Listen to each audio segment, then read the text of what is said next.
sharing your story and why it matters. The Bible is full of God stories.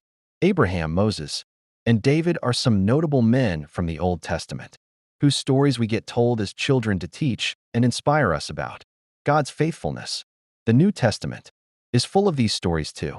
The disciples being called to Christ, the Apostle Paul, and the Samaritan Woman are just a few examples of God's redemption and the way He changes our lives. We've looked at the Apostle Paul, but today let's take a look at the Samaritan Woman. Her full God story is found in John 4 verses 1 to 42. But today we are going to look at it in 3 parts. What her life was like before she knew Jesus, when she chose to follow Jesus, how her life changed afterwards.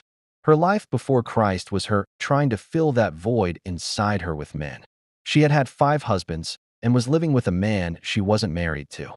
Her come to Jesus moment was at the well, when Jesus himself asked her for a drink of water and then told her, "I am the Messiah," and she chose to believe and accept.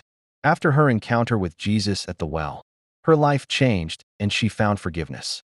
And I believe she found the source of satisfaction she so desperately was seeking for years. That's her God story broken down in the way we've learned about it. But it doesn't actually end there. Next, she did something that each of us today has the opportunity to do. She ran back to her home to tell everyone what Jesus had done for her.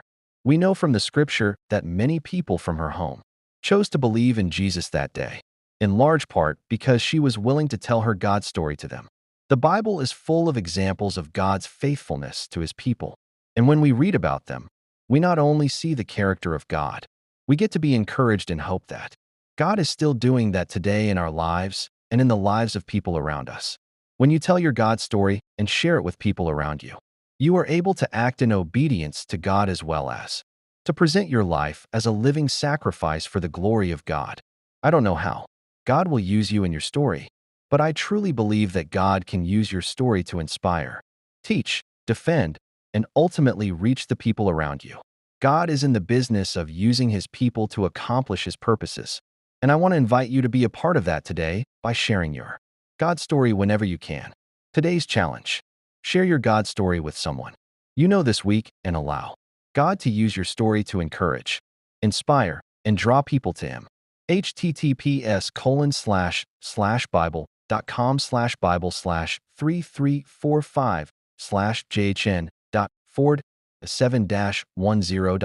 https://bible.com/bible/3345/jhn.4.15-18.lsb https://bible.com/bible/3345/jhn.4.25-26.lsb https://bible.com/bible/3345/jhn.4.39-42.lsb https://bible.com/bible/3345/1p.3.15.lsb https://bible.com/bible/3345/psa 71.15-18.lsb